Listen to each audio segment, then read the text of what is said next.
broadcast is now starting. All attendees are in listen-only mode. Good afternoon, everyone. This is Nicole Karkner with the Quad City Health Initiative. Welcome to our stakeholder meeting this afternoon. We are so happy to have you with us to share with you results and findings from the 2021 Community Health Assessment. You may have just noted from the announcement on the call that today's meeting is being recorded, and the recording of today's session may be used online at a future date. We hope that you will agree to be recorded as part of this session, and we'll assume that you agree to do so if you stay on the call. I'd like to tell you a little bit about our plans for the next 2 hours together. We're going to spend just a couple of minutes providing some background and introduction to the community health assessment process. And then for the bulk of the meeting, you'll be hearing directly from our consultants at PRC with their findings from our community health survey and the secondary data that they have helped us to collect and analyze. Then we'll be hearing from local members of our steering committee for qualitative findings results. And then we'll also engage all of you as members of the audience in a prioritization exercise where you can help us to shape the future of our health improvement plans. We'll be closing comments with another member of our steering committee. And as you see on the agenda, we do have plans to pause for questions and answers during the course of today's meeting at a couple of different points.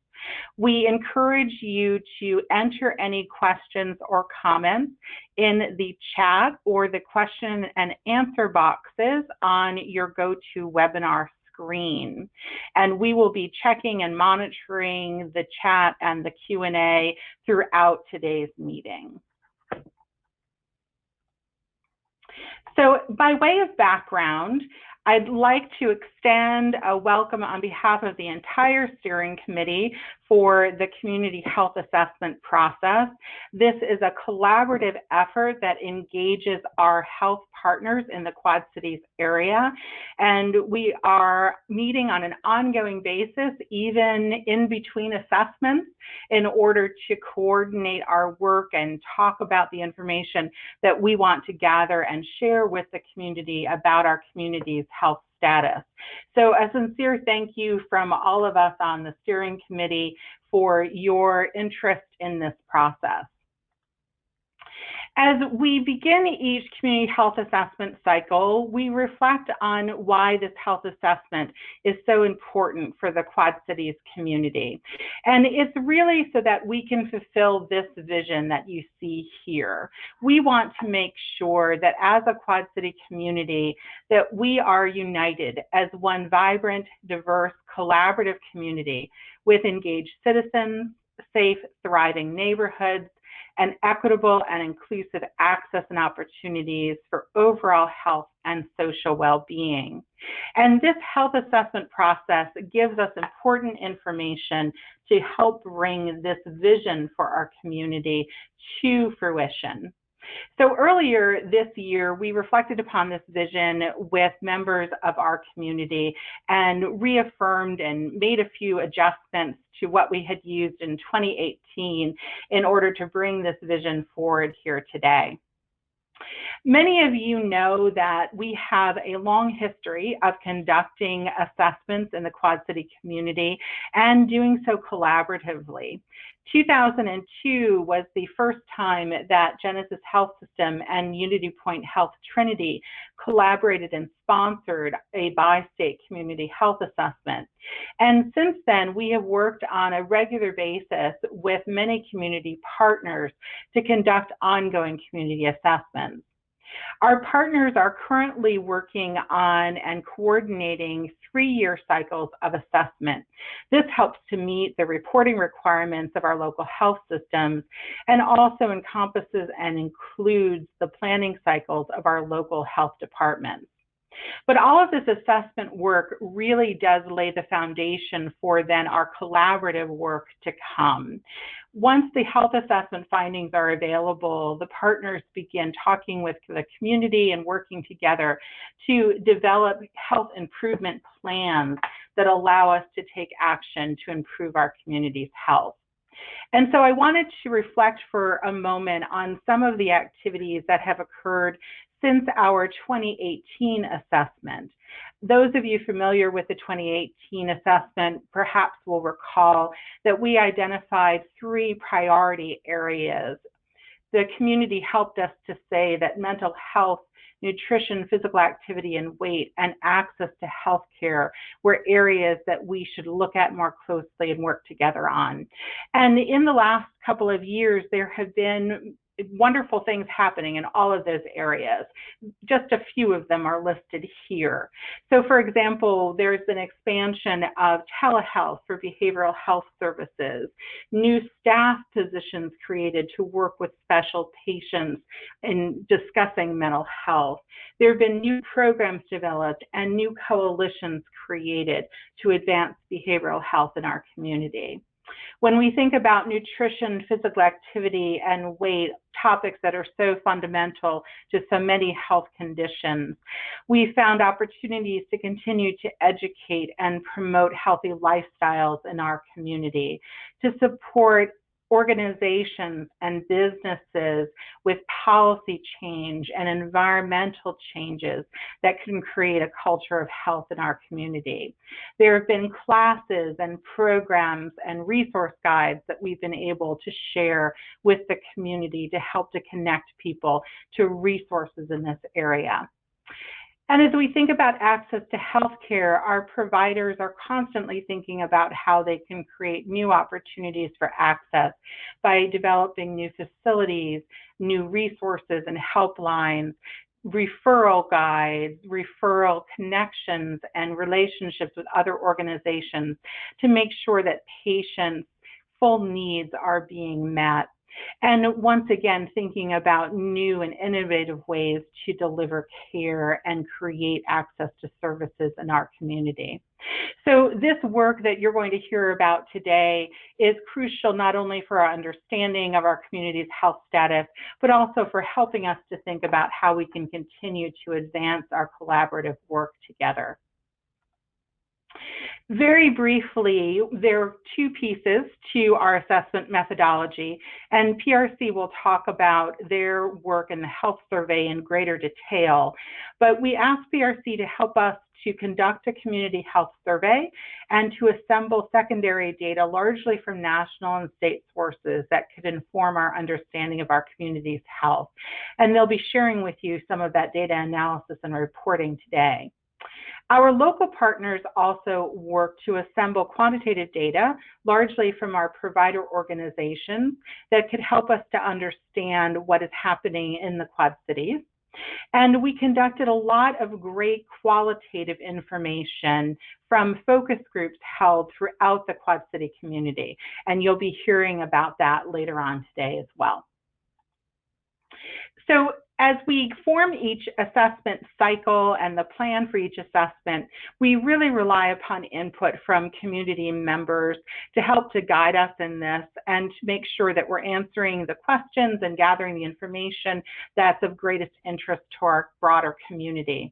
And so we want to pause for a moment and acknowledge and thank the members of our community who have served on the stakeholder committees for this assessment cycle.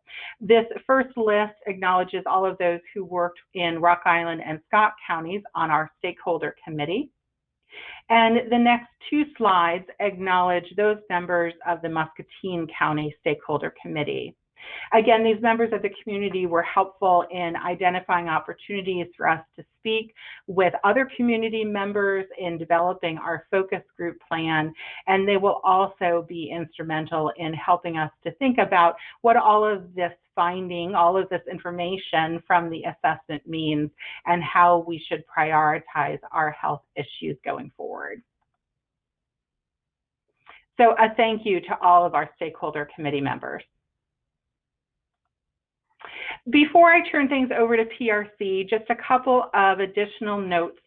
Today is one of 4 preview presentations that were offered to community stakeholders associated with the assessment or one of the assessment sponsoring organizations. So the information that you'll be hearing today has not yet been released to the general community. The final draft of the assessment report will be made public at a news release and briefing that's planned for October 26th. And at that time, we will be sharing the slides from today, along with a recording of one of these presentations available online. We will also be opening a public comment period for about 2 weeks after the final draft is posted. This will be an opportunity for members of the community to share their thoughts and opinions with us regarding the information contained in the assessment. As we noted earlier, participants on the call today have automatically been muted, so we do ask you to provide comments or questions online, again, via the chat or the Q&A box in the GoToWebinar screen. And then, as I mentioned at the start, we will be engaging all of you in an online voting exercise later in today's call that will take place after you hear all of the findings, and our consultants from PRC will provide directions on how that voting exercise will unfold.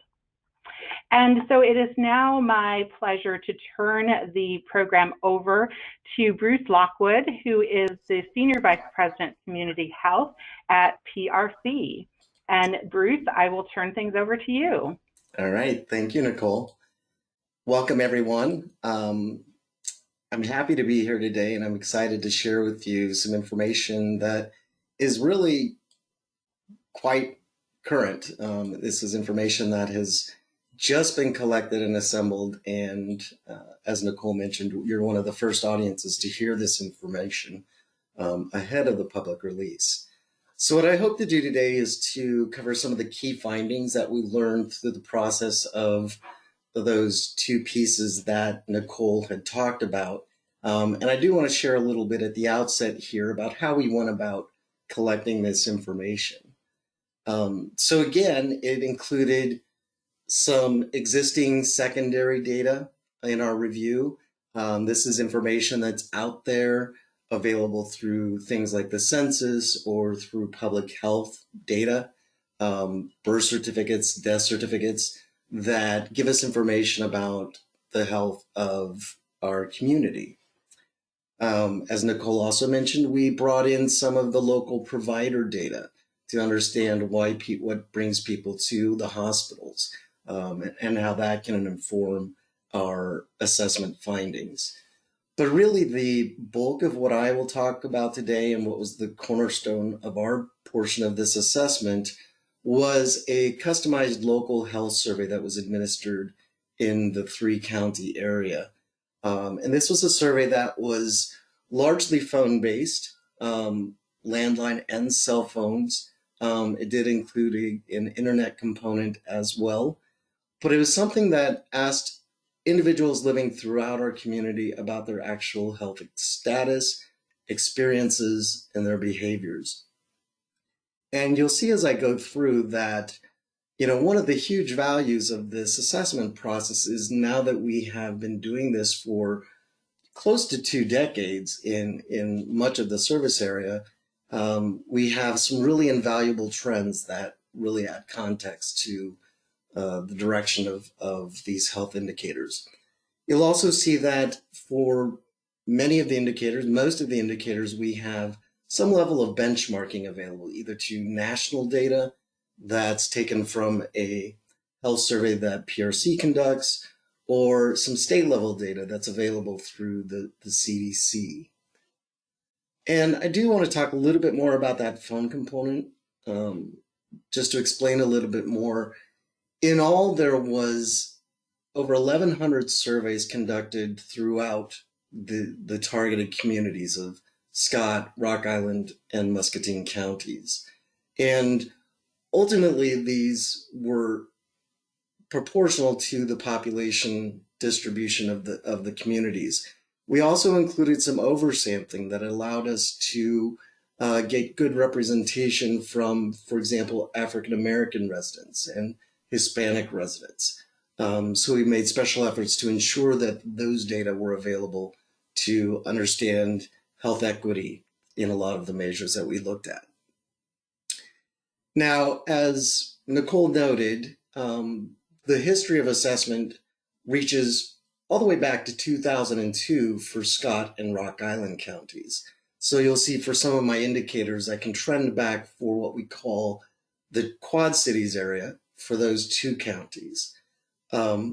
More recently, in 2018, we have folded Muscatine County into our assessment process as well, in what we are now calling the total area, representing the full 3-county area. So I will have some trends that represent changes between that 2018 3-county study and the current assessment as well.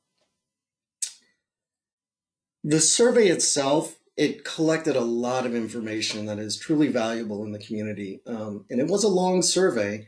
It probably averaged between 25 and 30 minutes to complete on the phone.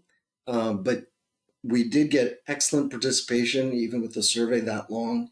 And the sampling levels at the community level are very respectable, give us a very good maximum rate of error on the data. The last thing I want to talk about is the chart at the lower right of this slide. And without going into too much detail, this represents the proportions of certain demographics in our community.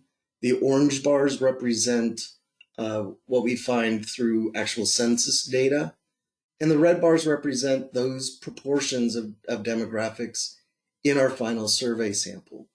And the takeaway from this is that the survey sample looks very much like the community population in terms of gender, age, race, ethnicity, income level. And that representativeness is what allows us then to generalize these findings to the larger population. So as I go into the presentation today, I want to reiterate that what I am sharing today is really just a fraction of the information that was collected through the whole assessment.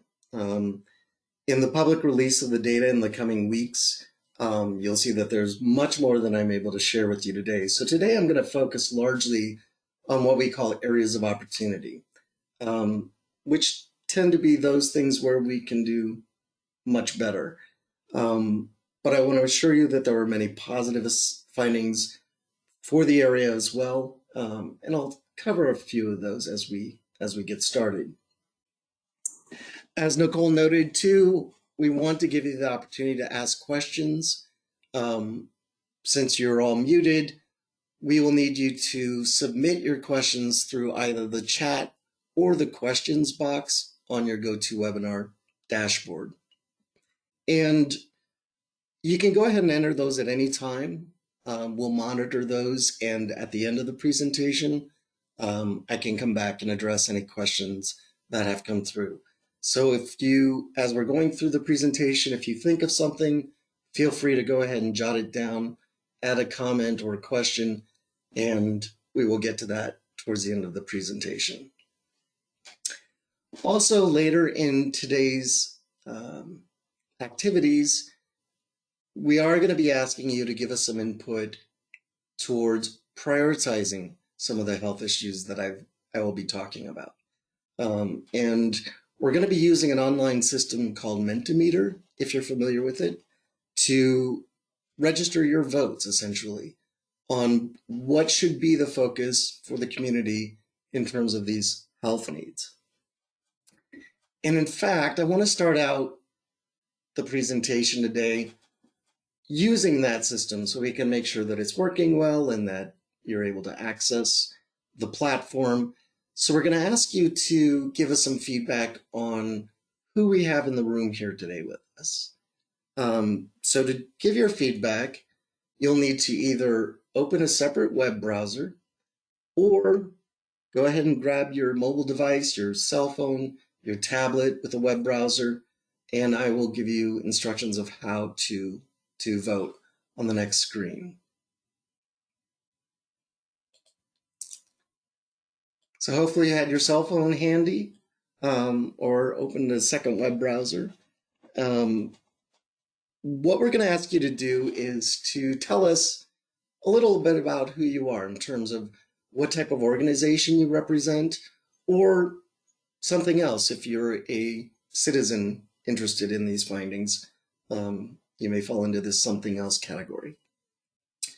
So to cast your response, you'll want to go to the URL at the top of the screen. It's www.menti.com. And once you're logged in there, you'll be asked for a code, which is also at the top of the screen. And it's 27 75 12 4. I know it's a long number. 27 75 12 4. So I'll give you a few moments to do that. Once you enter that code, this question should appear on your screen and you can enter your response. Now, it's very important after you enter your response that you scroll to the bottom of that page and hit the submit button. Until you hit that submit button at the bottom, we won't have your responses. So go ahead and log in, enter your score, and then hit submit.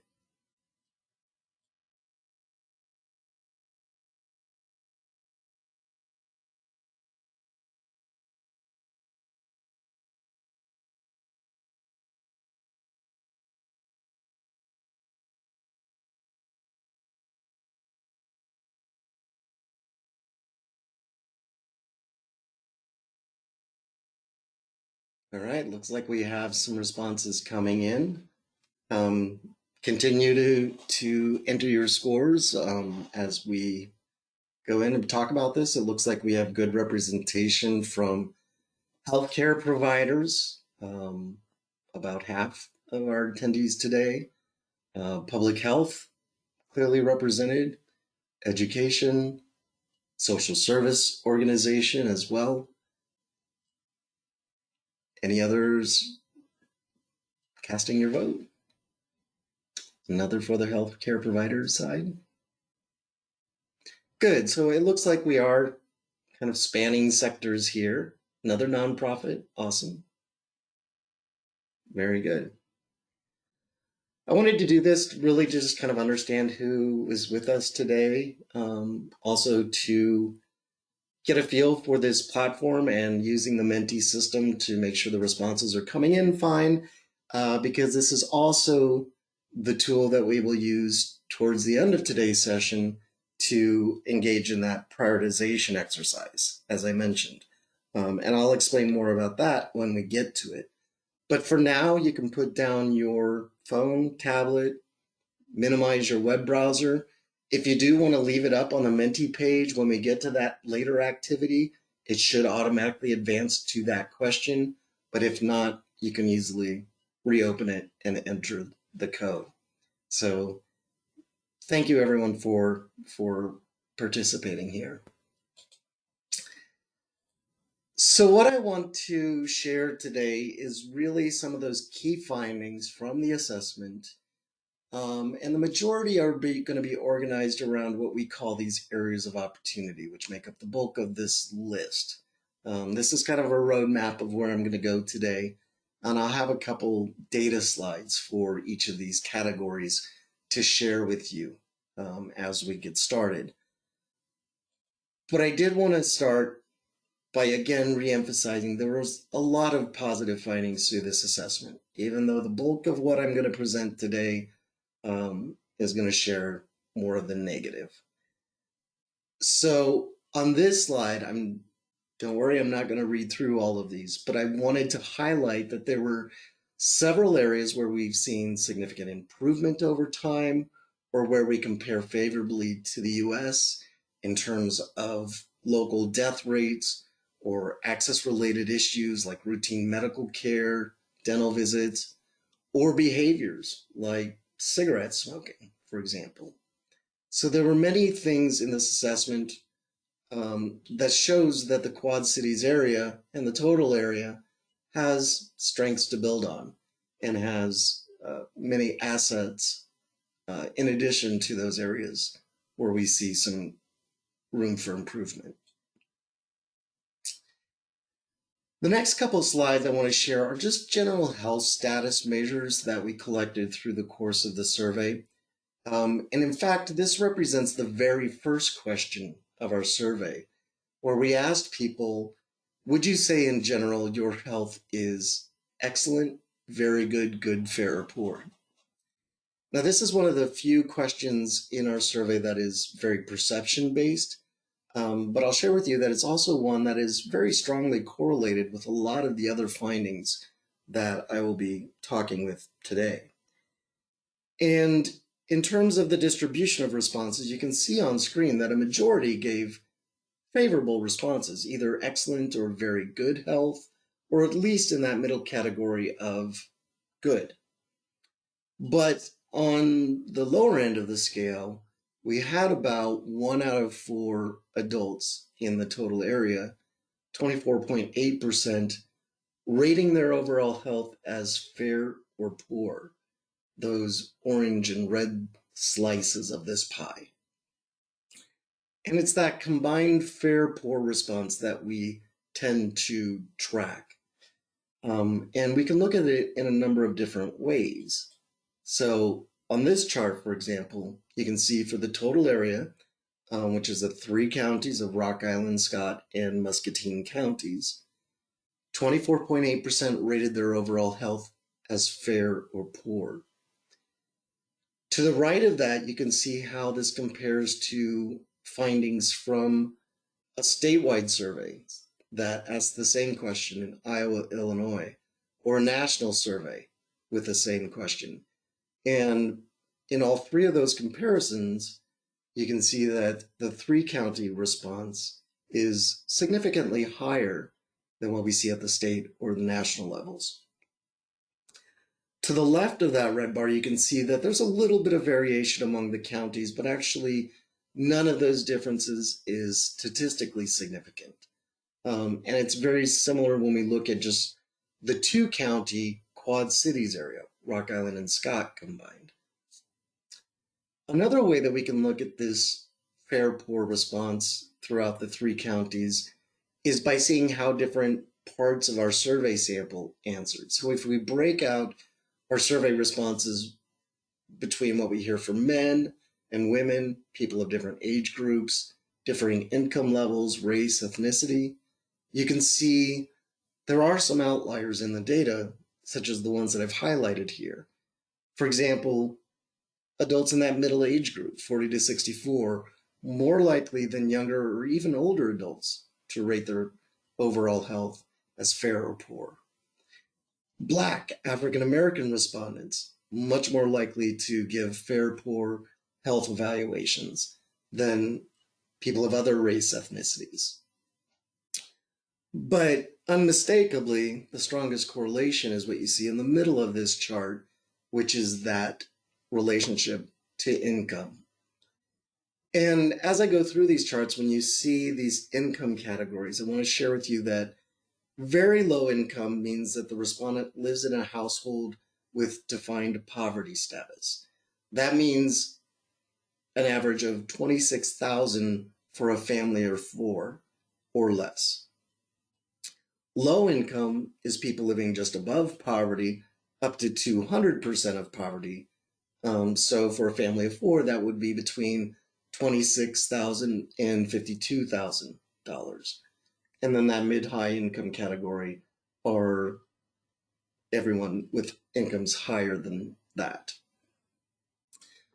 Over time, in both the 3 county total area and the 2 county Quad Cities area, we've seen this indicator increase in general, even from 3 short years ago. Again, the Quad Cities, Rock Island, Scott County combination is the one for which we have a much longer trend line, a longer history of assessment. So moving next into what we call these areas of opportunity. I'm going to go through again a couple slides around each of these health issues. And as you'll notice, I'm going to walk through these health issues alphabetically. because again, towards the end of today's session, we're going to seek some input from you as to how we should put these in order of priority for community action. So first, to address access to healthcare, certainly having insurance is a very important part of whether you have access to good healthcare. And we had a number of questions in our survey designed to determine what, if any, healthcare insurance coverage people have for their medical expenses. And for this chart, and only this chart actually, I'm excluding 65 plus because we know that they have coverage available to some degree through Medicare. So among adults 18 to 64, we found that 7.1% of residents reported not having any type of health insurance coverage, whether that was from private insurance that they get from an employer or a plan that they purchase on their own, or through government-sponsored programs such as Medicaid, Medicare, or even military VA benefits. And over time, at least in the larger Quad Cities area since 2007, we've seen some significant decreases in uninsured levels, although it's remained fairly static since the last assessment in 2018. In the local area, also these numbers are pretty similar to what we see nationally, but they're actually better than the latest figures we have for the states of Iowa and Illinois. Now, in addition to insurance coverage, there are certainly a number of things that can also affect a person's ability to access medical care in a timely way. And we tested 7 specific factors through our survey. So each of these clusters of columns represents a question in our survey. So, for example, left to right, if you look at that first dark red bar, we found that 24.1% of adults in the 3-county area said there was a time in the past year when they needed medical care, but they didn't get it because they couldn't get an appointment when needed. 16.7% of all adults in our survey said there was a time in the past year when they needed medical care, but they couldn't get there during office hours. 13.8% encountered significant difficulty finding a doctor to see at some point in the past year. Each of those 3 items you can see is also significantly above what we see nationally, looking at access barriers for Americans overall. You can also see the percentages limited by the cost of prescriptions, the cost of doctor visits, whether that be no insurance, or the cost of copays and deductibles, access barriers related to transportation, or language and cultural differences. And you can see for that final one, we actually fare a little bit better than we do at the national level. Looking at how these are distributed geographically, most of them are pretty similar, although we did see a little more difficulty for folks in Rock Island County with difficulty finding a doctor than we saw in either of the other 2 counties.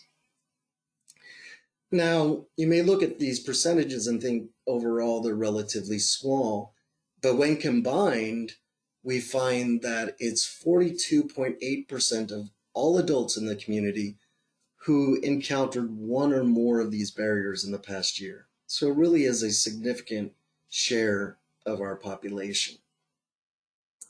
And looking at how these have tracked over time, particularly in the 2-county Quad Cities area where we had that longer trend line, we can see that these problems have been exacerbated for several of these. The ones that I've marked here with arrows are ones where we've seen increasingly difficult, increasingly higher response of adults impacted by things like appointment availability, office hours, ability to find a physician, lack of transportation.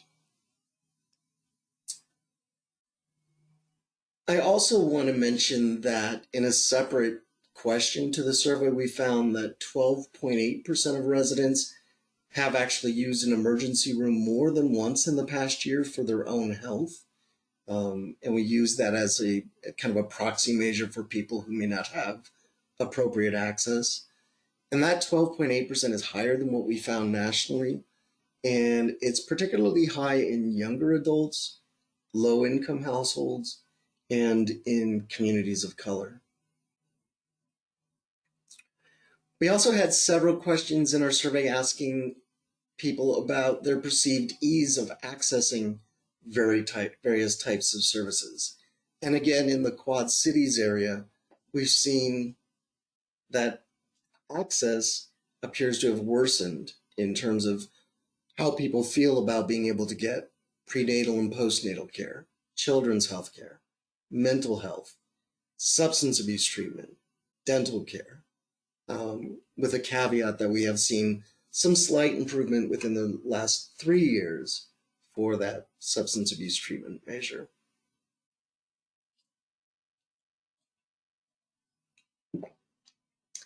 The next topic I wanted to discuss a little about is cancer.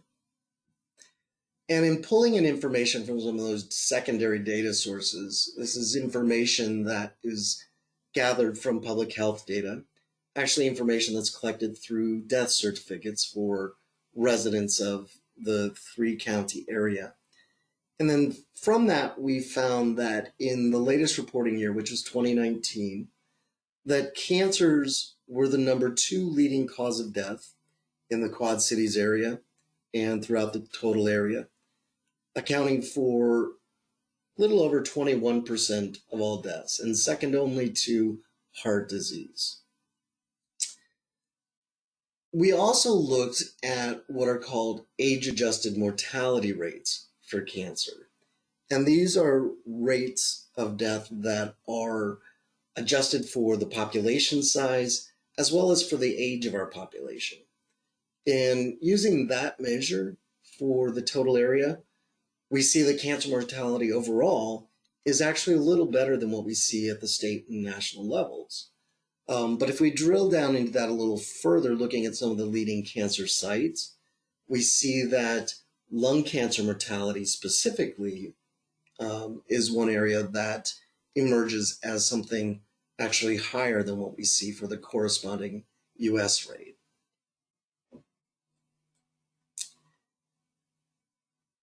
We also had a question in our survey asking about preventive health screenings, and as it relates to cancer and specifically to female breast cancer, we found that right about 80% of women in the community between the ages of 50 to 74, for whom mammograms are recommended every 2 years, were actually getting screened at that rate.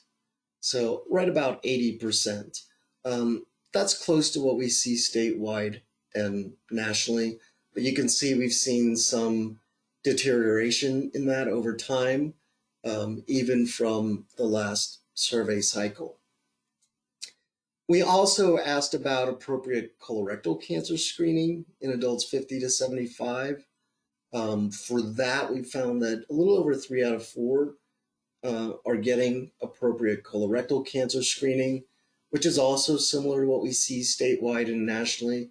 And that hasn't changed real significantly over the years. In terms of diabetes, a few things that I want to share. One is information, again, collected through death certificates, public health data for the community. And that looks at age-adjusted death rates for the 3-county area, where you can see we are pretty close to what we see nationally in the state of Iowa, a little bit higher, though, than what we see for the state of Illinois.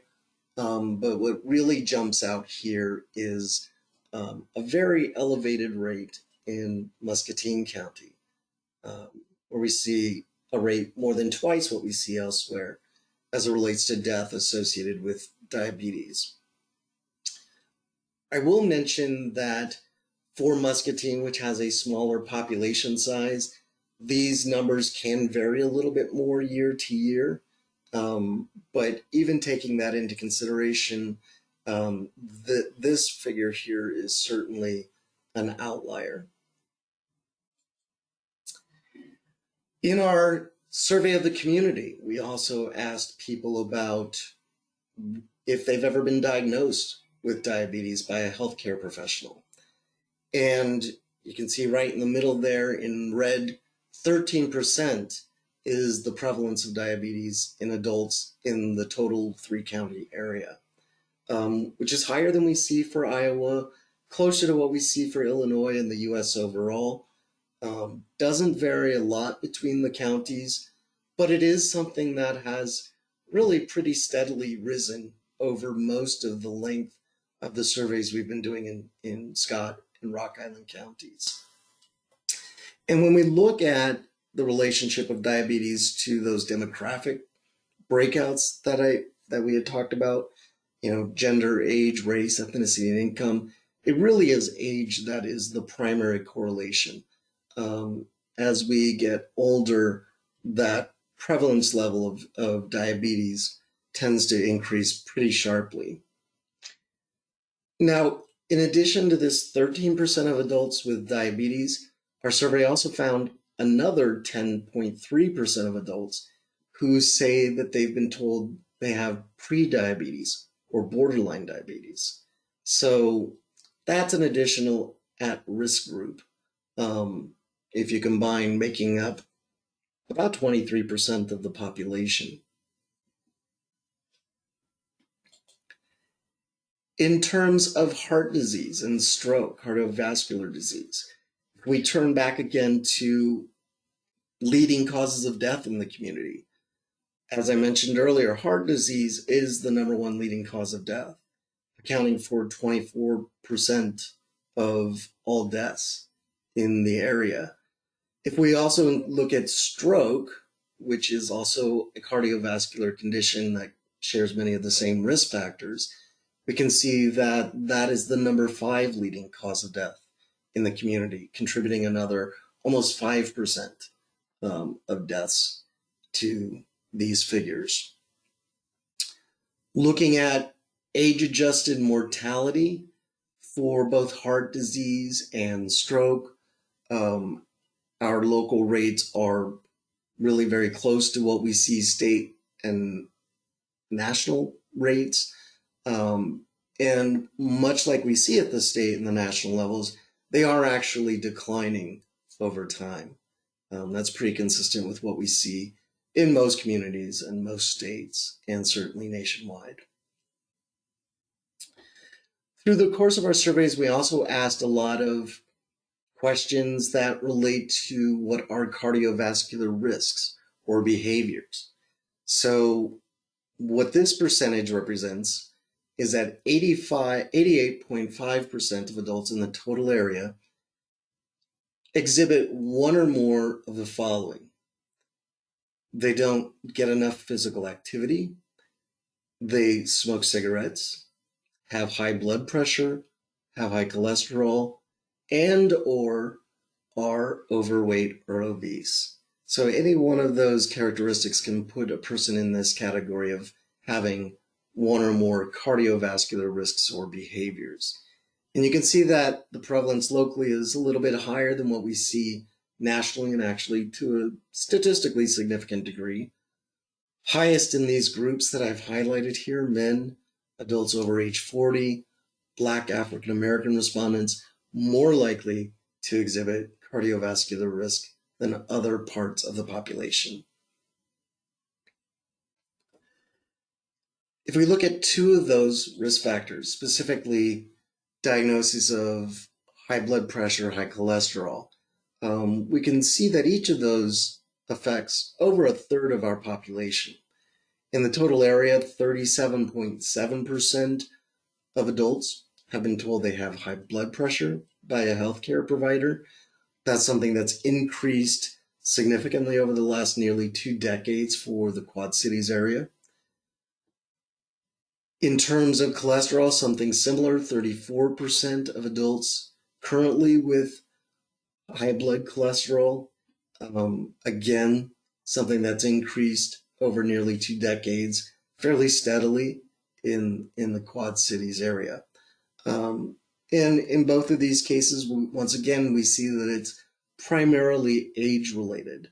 And in fact, for the 65 plus population, prevalence of both high blood pressure and or cholesterol is in excess of 50% of that population. Also contributing to identifying heart disease and stroke as a significant health need was some information that we collected from providers who shared with us their leading reasons for emergency department visits. And for both Rock Island and Scott in the Quad Cities area and Muscatine County as well, we see that chest pain is easily the leading reason for emergency department visits, even above generalized pains, fractures, respiratory infections, and the like.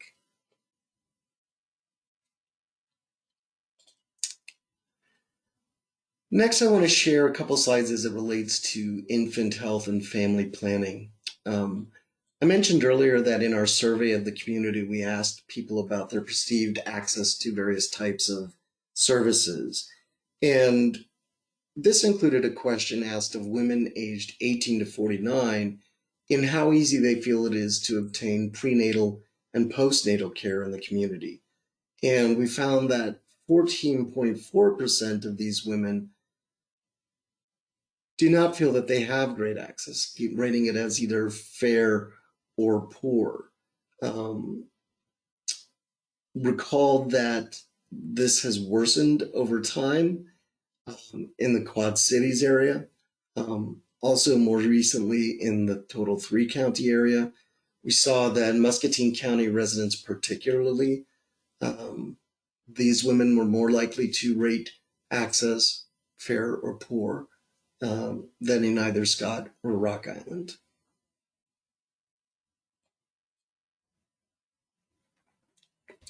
In another measure of infant health, we asked respondents a hypothetical about their perceptions of childhood vaccines to see how these perceptions have changed. And in this scenario, in the survey, we asked people that if they were to have a newborn, would they want that child to get all of the recommended vaccines? And we found that roughly 86% of adults with children said that if they had a newborn, they would want him or her to get all of those vaccines. But that means conversely, 14% would not. And you can see at least it's very close to what we saw in 2018, but it is actually something that has declined since we first asked this question in 2015 in the 2-county area. We also looked at public health data collected from birth certificates and identified a teen birth rate of 26.5 births to girls aged 15 to 19 for every 1,000 girls in that age group, is how this rate is expressed. And this teen birth rate, by that measure, is significantly above what we see for the states and for the nation overall. We see the highest in Rock Island County, but really equally high among all three counties.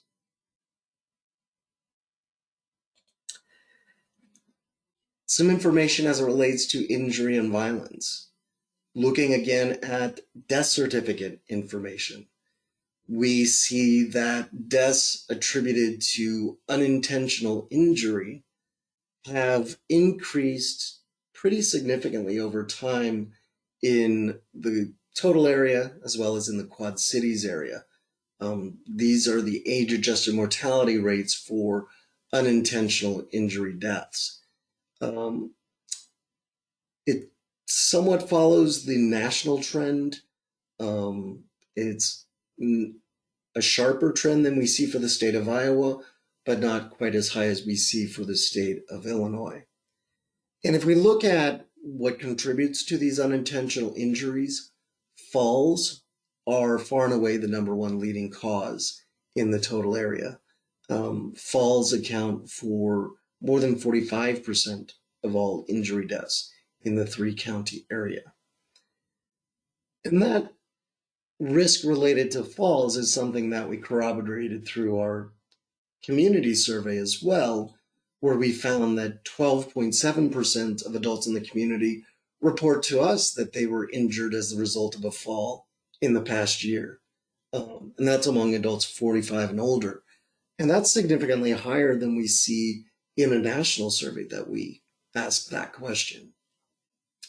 And it's something that, although statistically similar to what we saw in 2018, is higher than what we saw in that 2015 survey where this question was first asked. Expanding injury to intentional injury. This slide represents homicide deaths, so murder deaths as it relates from information collected through death certificates. And here again, for the Quad Cities area and for the total area, we see a rate that has increased pretty sharply, especially in the latter 20 teens. Again, a rate or a trend that more closely mirrors Illinois than Iowa. Much sharper increase than we're seeing nationally, although the level is currently very close to what we see at the national level. In our survey of residents, we asked about experience with crime and specifically violent crime. And we found that a little over 4% of adults say that they themselves have been the victim of a violent crime in the local community in the past 3 years. Something that has increased since we asked this in 2018 for at least Rock Island and Scott counties. Although if we run that to the 3-county area, we see less of a difference.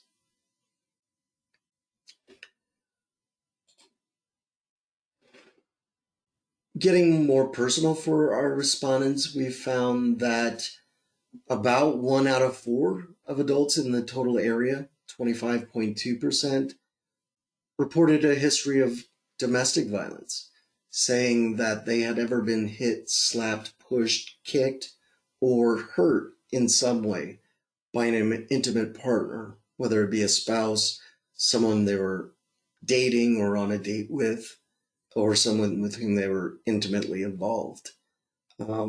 Again, much higher than we see at the national level. And again, something that has increased pretty substantially over time, at least in the Quad Cities area, where this question goes back to 2012. A little different question around violence is one that reflects what we call adverse childhood experiences, or ACEs, which is a measure of trauma in childhood as a way of understanding its impact on current health risks and outcomes. So, for example, in our survey, 25.4% of adults acknowledged that before they were the age of 18, while they were growing up, they experienced what they saw as some level of neglect or abuse. And you can see it's higher in women than in men, in younger adults, slightly higher among non-Hispanic white respondents. But again, the primary correlation here, other than age, is with income.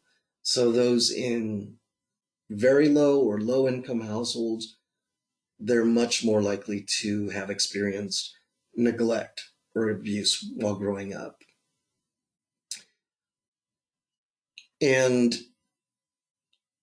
some other correlations to other measures in our survey, for example, respondents who acknowledge neglect or abuse growing up were nearly twice as likely to rate their current health status as fair or poor compared to others. more than twice as likely to have been diagnosed with depression. And going back to what I just shared on the previous slide, among those acknowledging childhood neglect and abuse, the percentage experiencing intimate partner violence in adulthood roughly doubles to about 54%. So you can see this is pretty strongly correlated to a lot of health outcomes and experience measures.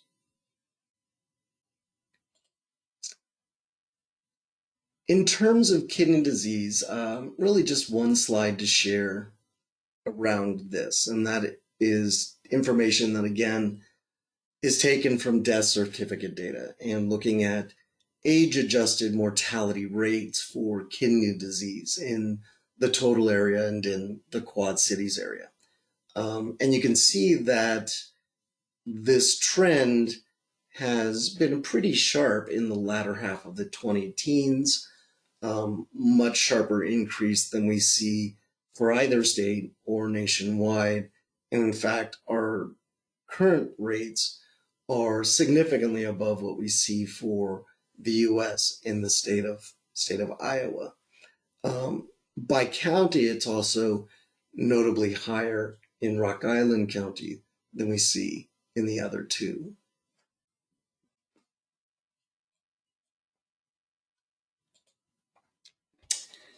Next, looking at some measures of mental health, and these are predominantly taken from our community survey. We also had a question in our survey, much like the first one I talked about, but in this case, we asked people to evaluate their overall mental health in terms of things like anxiety, depression, or problems with emotion. And again, most people rated it favorably, excellent, very good, or good. But we did have 22.7% who rated their mental health as either fair or poor. Fairly equally distributed across the 3-county area, but significantly higher overall than we see nationally. And as you can see, something that has increased pretty consistently over the last several survey cycles. Now, certainly the pandemic has not helped mental health in the past 3 years, but I think it's interesting to note here that the gap between 2018 and 2021 is about the same gap as we see between 2015 and 2018. So it appears that this was already an expanding issue, which can only be exacerbated by what we've gone through over the last 18 plus months. We also found that 30% of adults have actually been diagnosed as having a depressive disorder by a physician or a mental health professional. That diagnosis rate is considerably higher than we see for the state level or the national level, higher from past assessments for both the 3 and the 2 county areas as well. In another question, we also saw significant increases in perceptions of people's daily stress levels over time. We also asked a question that reflects what we call symptoms of chronic depression, where we asked respondents, have you ever had a time in your life where you felt sad or depressed on most days, even if you felt okay sometimes, for a period lasting 2 or more years? So 2 or more years on which most days you felt sad or depressed. And that's been true for 43% of adults in the community, which is a very significant number and higher than what we see nationally, and something that is only increasing in the population. And particularly at risk in this regard are women, younger adults, and especially those people in the lower income levels, and really especially below the poverty level, where 70% have had these periods of prolonged depression in their past. Right now, we've also found that about 1 out of 4 total area residents is being treated currently for mental health, either taking a prescription medication for mental health or receiving some type of counseling or therapy. And that treatment rate is also significantly higher than we see nationally.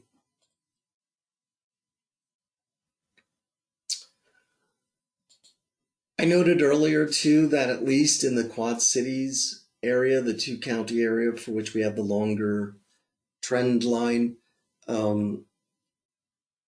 perceived access to mental health services is something that has generally worsened over time, even though this year's response was a little lower than what we saw in 2018. The general trend line has been worsening, and it was particularly high in women, those in the younger age groups under 65, lower income residents, and Hispanic residents, more likely to feel that they do not have good access to mental health services. As part of our survey, we also had a series of questions for families with children, asking about the health needs of a randomly selected child in that household. And so for parents of children who are school age, 5 to 17, we found that about 1 out of 4 kids has needed some type of mental health service in the past year. And that's 1 out of 4 of all kids across that 5 to 17 age range, regardless of whether they tried or needed or sought care. About 1 out of 4 were reported to have needed some type of mental health services. Much higher than we see nationally, higher here, as you can see, among teens than among younger children. That need for mental health services in children is also somewhere where we've seen increases in the past 3 years, as well as in the past 6 years for the Rock Island Scott County assessment side. Now, for all of those kids who needed mental health services in the past year, we found that 85% were in fact able to get the care that they needed, meaning conversely that about 15% were not. Next, a few slides related to nutrition, physical activity, and weight. Through the course of our survey, we had a number of questions asking about nutrition, physical activity, and weight. And specifically, we asked people to give us their height and their weight. And then from that, we calculated a body mass index, or a BMI, for each of the respondents. And a BMI is a value that puts a person in a category of being overweight, obese, healthy weight, underweight. And from those answers, we found that about 3 out of 4 adults, 74.6% in the total 3-county area, had a BMI of 25 or higher, meaning that they are either overweight or obese. That's significantly above the latest findings at the state level, even more disparate from what we see at the national level, where it's about 61%. In looking at the higher threshold of obesity, which is BMI of 30 or above, and again, this percentage is included within that first, we found that over 41% of adults are actually at that higher threshold of being obese, which too is higher than we see statewide or especially nationally. Within the communities that we looked at, among the 3 counties, we didn't see any significant differences between Rock Island and Scott or Muscatine among those 3 counties for either of these measures, total overweight or even that higher threshold of obesity. And in both cases, looking back over nearly 2 decades of trends in the Quad Cities area, the Rock Island and Scott County data, you can see that this has generally increased pretty steadily over the years. Whereas once it was 2/3 overweight, we're now approaching 3/4.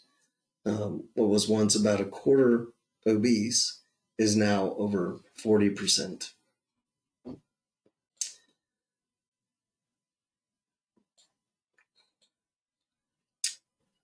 Looking at demographics specifically for that segment who had a BMI of 30 or higher, who are obese, it really impacts all segments of our community. All of them are really above what we see nationally, at least. But particular outliers here were found among women, among adults in this middle age group, 40 to 64, and especially in people living below that poverty threshold, where about half actually fell into this obese category. Certainly, nutrition and physical activity are contributors to this issue. Or actually several of the questions in our survey were designed to get at people's nutritional habits. And for example, through the course of a number of questions, we found that only 27.9% of adults appear to get 5 or more servings of fruits or vegetables on a given day. A relatively low percentage, and actually lower than we see nationally, which itself isn't all that high. We did see a little better in Muscatine than in Scott and Rock Island counties, but still relatively low percentages across the board. Trending over time, this is lower than we've seen in past assessments, which is something that we find in most communities, that fruit and vegetable consumption is declining almost universally across the different communities we work with. In our case locally, it's also appears to have decreased in children, in the number of fruits and vegetables that children are getting. For the adult population, men and low-income populations were particularly low in fruit and vegetable consumption.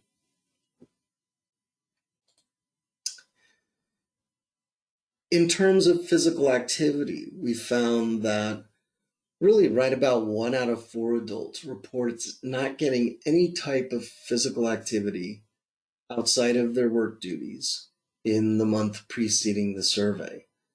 So about 1 out of 4 engaging in no leisure time physical activity at all. You can see it's higher than we saw 3 years ago. Throughout the course of the Quad Cities area assessments, it's had a little more random course over time, but certainly increasing in the most recent reporting period. By the way, this level is actually a little bit better than what we see nationally, where the response is actually over 30% with no type of leisure time physical activity.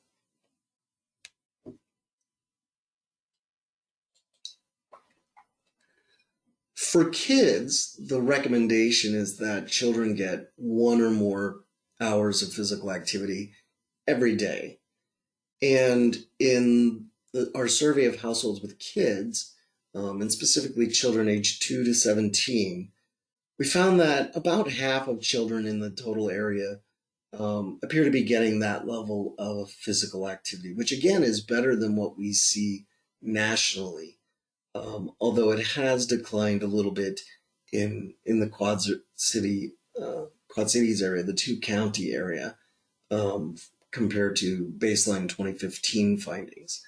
Among the 3 counties you can see here, it was a little better in Muscatine than in Scott and Rock Island County, although I will note that our sample of families within Muscatine County was fairly small, so that is prone to more variation over time.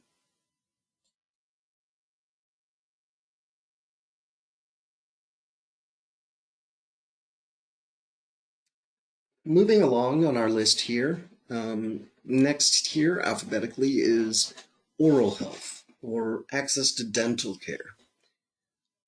We found in our survey of community residents that most appear to have a particular place, a dentist or a dentist office or a clinic they go to for dental care. It was about 77% of residents, fairly equally distributed among the 3 counties.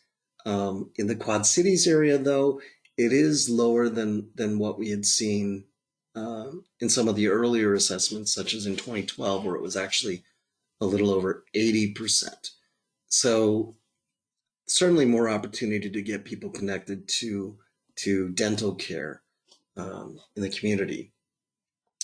And in that question where we asked people about their perceived ease of access to various types of care, including dental care, this was an area where about 1 out of 5 adults feel that access for dental care is fair or poor.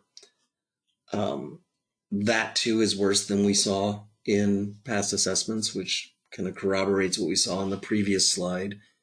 Some of those segments more critical of access to dental care are women, younger adults, Black African American respondents, and again, especially those here in the middle that fall into either the very low or the low income categories. In terms of respiratory disease, we looked at a few different items. The first I'm going to share with you is information that, again, is collected from the death certificate data. And this reflects the age-adjusted mortality rate of deaths in the community associated with CLRD, which is chronic lower respiratory disease, which is a collection of lung diseases that encompasses things like emphysema or chronic bronchitis. So it's strongly associated with lung disease in the community. And you can see that that rate, fairly equal among the 3 counties, is actually significantly higher than we see nationally and higher still from what we see for the state of Illinois, even though it's closer to what we see in Iowa. We looked at respiratory disease in our survey as well, and one thing that I wanted to share with you is the prevalence of asthma in children. So in households with children, we found that about 16% of children in the total area, Quad Cities area, have been diagnosed with asthma. And that's a percentage that appears to be rising both in the 2 and the 3 counties areas. More prevalent among boys than girls, and certainly something that increases with the child's age, with much higher prevalence among teens than we see in particularly very young children. The last kind of health topic that I wanted to talk about relates to substance use.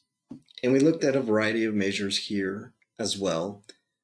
One is taken from a series of questions in our community survey that asked about experience and use of alcohol over the course of the last 30 days.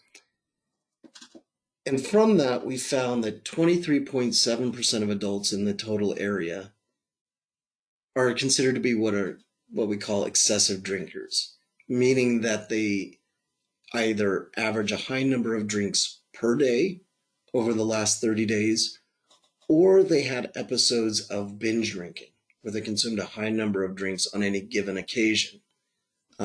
Either of those occurrences in the 30 days preceding the survey would place a person in this category of being an excessive drinker. It's a little bit lower, but statistically close to what we see nationally. Some of those groups where we see higher response here are men, younger adults, and in this case, it's actually folks at higher income levels, in that low and even into that mid-high income group. And that's pretty consistent with what we see elsewhere. It tends to be higher income households that carry greater alcohol risk behaviors. In terms of perceptions of accessing services for substance abuse, again, this is one where I mentioned that overall, over time in the Quad Cities, this has gotten worse, even though there was some small improvement in the 3 county areas since 2018 survey. But in all, more than 1 out of 5 adults rates access to substance abuse services as fair or poor, particularly women, adults in this middle age group, or folks at lower income levels, much more likely to be critical of accessing substance abuse services in the community. And then the last section that I want to talk about is some measures that looked across all of our survey indicators to better identify what we see as health disparities. The first chart that I want to share with you looks at a variety of what we call social determinant risk factors. And it's people in our survey sample who exhibit one or more of those factors that I've listed on the left here. They live below the poverty level, don't have a high school diploma, aren't working, experience mortgage, rent stress, so housing instability, live in unhealthy housing conditions, victim of violence, abused as a child, low health literacy, food insecurity. Anybody who exhibits one or more of those qualities is put into this at-risk category that's represented by the dark purple bars in this chart. Those who are not at risk in the lighter purple bars. And so what we can do is look at those two segments of our sample and see how they responded to different types of questions. And this chart represents some of the questions in our survey where we saw the largest gaps between these groups, meaning that the correlation is pretty strong between these social determinant risks and health outcomes or experiences. So left to right, certainly a very large group gap in experiencing symptoms of chronic depression, having those prolonged periods of depression in the past. People at risk for social determinants much more likely to encounter difficulty getting appointments for medical care, much more likely to rate their own personal financial situation as fair or poor, more likely to seek mental health services, encounter food insecurity, and on down the line. Another way that we can look at disparities is by income level. And I think that was probably apparent in many of the charts that I shared, that it's pretty strongly correlated with a lot of factors in our survey. And some of the biggest gaps that we saw were for those things that we rated that I'm showing here.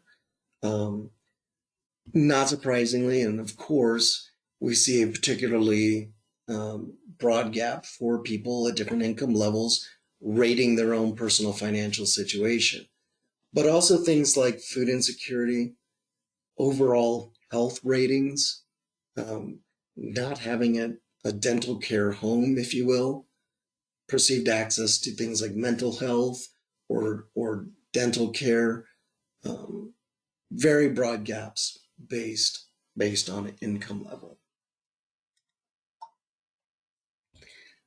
Finally, I wanted to share one slide around some of the disparities we see by race and ethnicity. So these are some of the questions where we saw the widest gaps between the different groups that we looked at in the assessment. And you can see that some groups are at greater risk for some of these than others, such as colonoscopy and lead testing in children, which are particularly low among Hispanic residents. But a bulk of the indicators were least favorable for our Black and African American residents. High blood pressure, childhood asthma,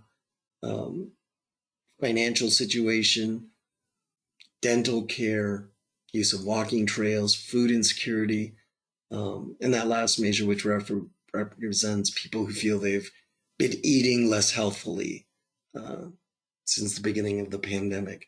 So these are some areas where we see some of the widest gaps in responses among these groups. And these are things that help to inform the committee and other organizations in the community of how best to address these to narrow some of these gaps. So with that, I want to take some questions, and I do see that a couple have come through, and I encourage you now, if you have not, but you do have questions, to please enter those into either the question or chat boxes, and we'll be sure to get those addressed. So the first question that I see is, what is the breakdown of the category other causes of death? So thank you for that question. Let me actually jump back to that slide where we can reference that. So we have a pretty large segment here that includes, that is what we call other, and it actually includes very large number of different conditions that contribute to death, but none of them is more than 4% of the total. Some of the things might be things like sepsis or suicide or homicide, a whole variety of potential causes of death that aren't collected or aren't grouped into one of these first five. I mean, I think in all there's over 130 large groupings of disease categories.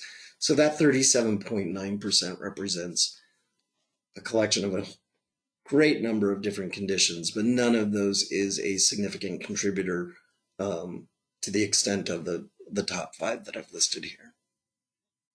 So thank you for that question. Another question that came through is, did the assessment survey include the incarcerated population?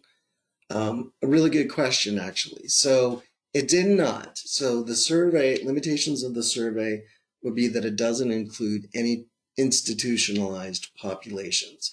So it is a survey of households in the community at large.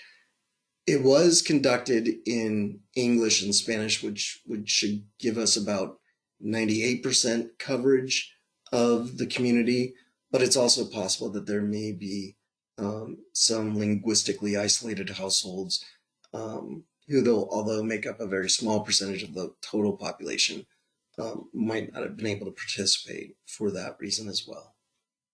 So thank you for that question. Question came through. What is the ratio of primary healthcare professionals to population in the Quad City area? Does this impact or figure into barriers to healthcare? Another good question. Let me pull up some data for my own reference before I answer strictly from memory. But absolutely, that does factor into the availability of health services. And in looking at the ratio of providers in the Quad Cities area and the total 3-county area, for the population size, it is pretty consistent with what we see nationally, maybe a little bit lower than what we see for Illinois, certainly, but closer to what we see for Iowa. In the latest measure, there was about 251 primary care physicians available locally. Now, a caveat to that is that the data that we were able to locate doesn't necessarily include advanced practitioners who may be providing potentially a significant amount of primary care in parts of the community. But for the physician population, at least, those are largely focused in Scott County. Probably not surprising. Ratios are lower in Muscatine and in Rock Island counties. And also, I want to mention that by saying that, we are similar to what we see nationally, that doesn't necessarily mean adequate. And, the other question that I covered a little bit earlier, where people had difficulty finding a doctor, could point to some need in that area as well. So thank you for that question. I think those are all the questions I've seen. If you have anything, please go ahead and add that. I'll give you just a minute here for last call for questions. If something does come through later in the presentation, I can also come back and address it there. But everyone, thank you for your questions, and all very good questions, most of which I hope will be also answered when you see that final reporting document as well. So with that, I would like to pass the presentation today to Janet Hill with the Rock Island County Health Department, who will share some of the information as it relates to the qualitative findings, that aspect of this assessment process. Hi, everyone. Thanks for staying with us here. We appreciate this. So Bruce talked about the quantitative aspect of this data collection. We also did some focus groups to get more of the individual qualitative responses. So we wanted to gather input from community members of what their health situation is and how the community health situation can be improved. We discussed the biggest health concerns for the focus group members, as well as the community impact on the long known problems in the Quad Cities through previous assessments of mental health, nutrition, physical activity, and weight, and access to healthcare. And then we also, as groups, explored challenges, resources, and ideas to how we're going to conquer these problems. So in Rock Island and Scott County, we had 147 people from 12 different subpopulations meet for focus groups. And as you can see here, it was a wide grouping of people throughout the community. We wanted to get as many people involved as we possibly could. The same, so we did this during over the summer months. And sometimes we had people who were experts in their field join the focus groups, but mostly it was people living, having these lived experiences. And one thing that Bruce talked about is, how there was about 2% of the people who did not spoke a language besides English or Spanish. We did try to reach our immigrant and refugee communities through a focus group that was facilitated by our partners at World Relief. So we did receive information from people who speak languages other than English and Spanish. The focus group questions, it started off very broadly. It was, what do you think the biggest health concerns in our community are? And most of the focus groups focused pretty heavily on COVID, because that was what was happening very deeply at that point over the summer, and unfortunately still is happening. But then we took these questions to more of the mental health, the physical activity, nutrition and weight, and the access to healthcare, and dove very deeply into these focus groups' experiences with those health barriers. So the major themes that came out of this in Rock Island and Scott County, as I mentioned, was the pandemic and COVID-19 that has colored everything in our life for the past 18 months, and it absolutely colors people's view of health. And as always, we have serious social determinant of health issues here in our community. That is, examples of those are, economic, racism, lack of affordable housing, lack of quality housing, just things that you have to have very basic human needs met in order to have a healthy life. Then some of the other ones were needing to grow a local healthcare workforce, including more specialists. One focus group, said that it was very difficult to get good geriatric care from someone who does not know what it's like to be an older person. And then there was preventative and holistic care. People are very concerned about rising crime and violence in our community. And then there was also a number of people who were talking about just navigating the healthcare system is difficult, and they would like more help in doing that. Muscatine County held its own focus group outreaches, and they had 5 groups that included 53 people, and these are the groups that were represented. Muscatine County has a high Hispanic community and immigrant and refugee community, and their community is a little bit older than Scott and Rock Island County. So those were very important segments of the community to reach. The major themes, still COVID. That's top of mind for everyone. Mental health, access to care, access and barriers to healthcare, social determinants again, nutrition, cooking, fitness, going to the physical activity, nutrition, and weight categories. The ease and affordability of healthy foods, again, navigating complex health systems, and then the need to increase local healthcare workers within their own community.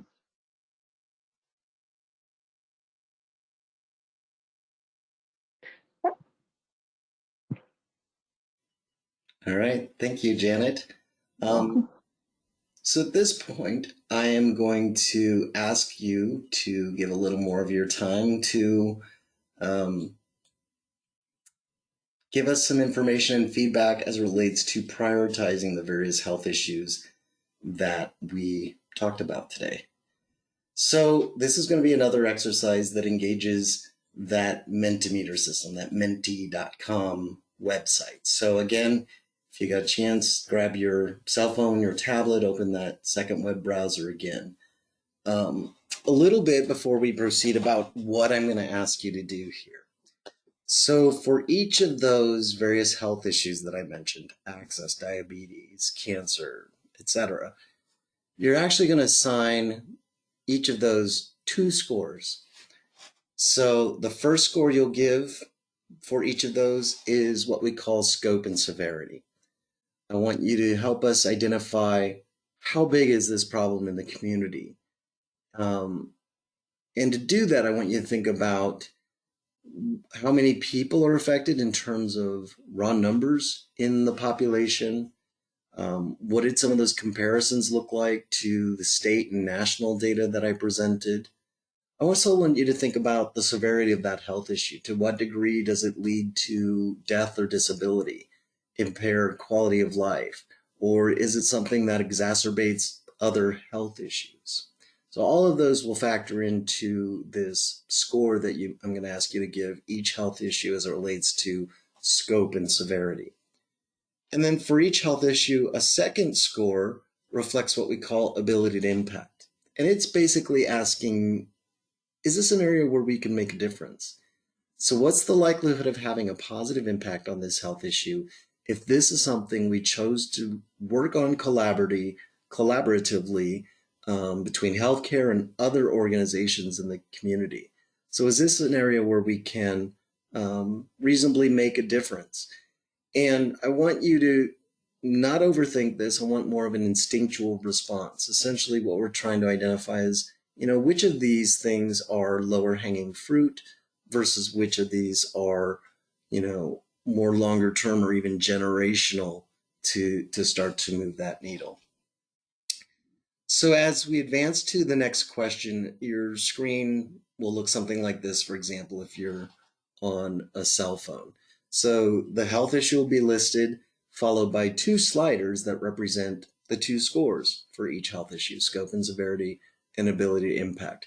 And each is going to be asked on a 1 to 10 scale. So for scope and severity, a 1 is something that you think is, from the data that we saw, not very prevalent in the community, something that has, very little health consequences for the 3-county area. But on the other end of that, 10 is something with an incredibly high prevalence and high health consequence to it. For ability to impact, very basic scale as well, 1 to 10. 10 is something where you think we have a great ability to make a difference, improvement, if we chose to focus on this issue. Conversely, 1 is something that you think, basically no matter what we do, we're not going to make a dent in that issue. So again, I want more instinctual responses from you as it relates to each of these. So if you continue on with the Mentimeter, either hopefully it refreshes on your screen automatically if you had it open, or you may have to hit a refresh button. But this question should appear. If you'd closed your browser, you can enter it again by just going to www.menti.com and using the access code at the top of the screen again. And again, that's 27, 75, 12, and 4. Excuse me. And you should see a screen that looks similar to what I showed you previously. And I want you to go ahead and start to register your scores there. Be sure when you're finished to scroll all the way to the bottom and again hit that submit button, because nothing will be sent to our systems until you get to that submit button and click it. So I'm going to give you a little bit of time here for responses to start coming in.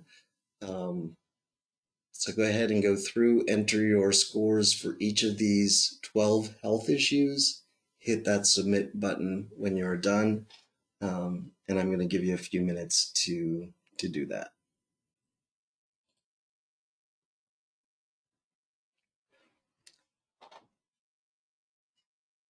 I'm also going to hide the scores for the time being so we can have somewhat of a bigger reveal once all the scores are tallied.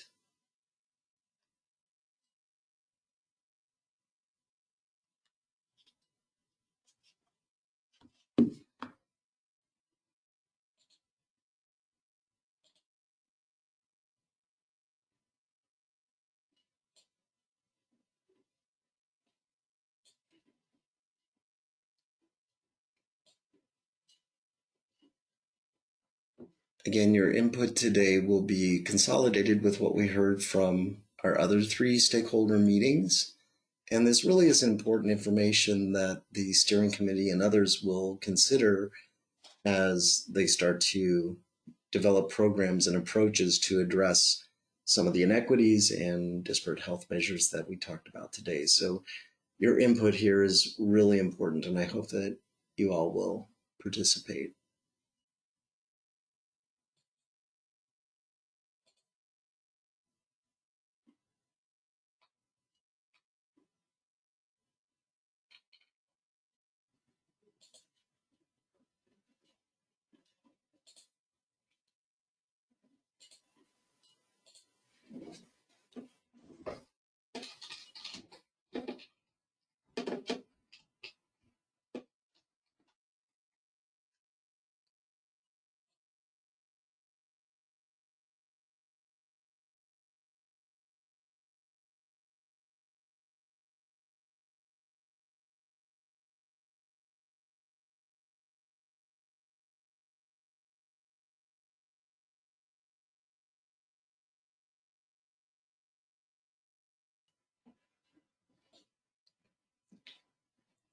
Good. I've seen that the first scores are coming in, so please continue to vote. I know this is a little more time consuming than the first question I asked you, so I'll give you some moments to complete.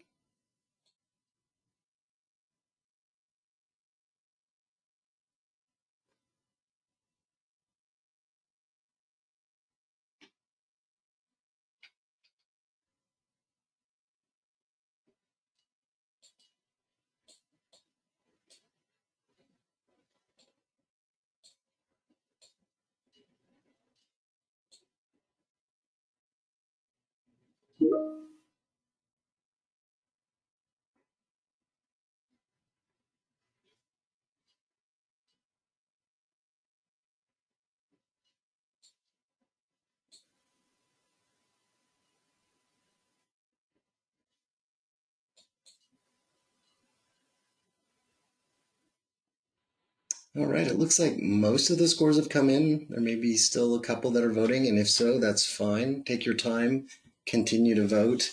Your responses will register as they come in, but I do want to reveal what we've got so far from the majority of the responses in, and that is to plot these scores along the matrix that you see on the screen now. So in this visual, your average scores for scope and severity, 1 to 10, are plotted along the x-axis.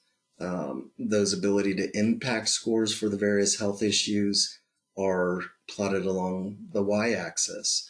And so by that measure, those things scoring 10 would appear in that upper right-hand corner of this matrix, this quadrant. And so those things placing closer to that upper right-hand corner would therefore be those with a higher overall average score. So you can see a couple different groupings appear to be emerging. And they're numbered here on screen. So mental health, access to care, heart disease, and stroke, really placing closest to that upper right-hand corner. So those would be kind of the top 3. Looks like we have kind of a second tier of responses for things like infant health and family planning, diabetes, substance abuse issues.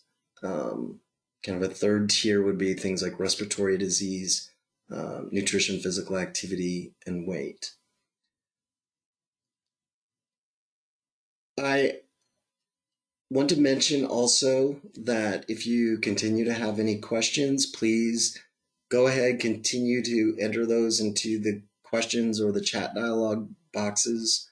We can address those at any time before we close the meeting.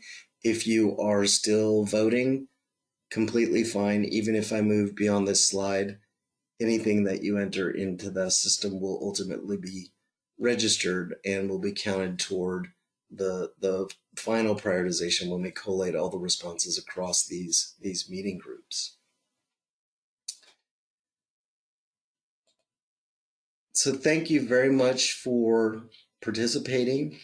At this point, I want to pass it off to Brooke Barnes with Scott County Health Department, who can talk a little bit more about next steps. So Brooke. Thank you. Can you hear me? We can hear you. Okay, great. Thank you all for your participation in today's session. We've had a great series of 4 presentations and are grateful for the interest really in this community health assessment and its ability to impact the health and the well-being of the broader Quad Cities community. So just want to go through a couple of closing things here with you. As representatives of the steering committee of our core agencies, we're continuously grateful for your support of these efforts and for continuing really to prioritize this assessment of community health for your organization. So thank you. The final version of the 2021 Community Health Assessment, the overview of which you've just heard, will be released for public review later this month. We are looking for feedback from our community, and we will be making space available for public comment and also for response. And so we are planning an open feedback period that will take place from October 26th through November 5th. So we will be pushing out information on how we can do all of that. However, this process has not concluded. Rock Island, Scott County, and Muscatine County Community Health Assessment Stakeholder Committee members will be invited to a meeting in November for more discussion of priority health issues. And these are the areas that you're helping us to identify by voting today. We do look forward to any ongoing conversations that we know will be taking place on the topics that we've included in this assessment. We know that we're very fortunate for the community infrastructure that we have that supports health and wellness in our community, and we're really looking forward to identifying those opportunities to continue improving. I do want to make sure, I kind of cut it out a little bit late here, but just want to make sure if there's any questions that the group has before we finally conclude for the day. Brooke, I don't see any additional questions coming in. Thank you. Okay, again, we want to thank you all for joining us and of course for your ongoing support. Thank you all. Have a wonderful day.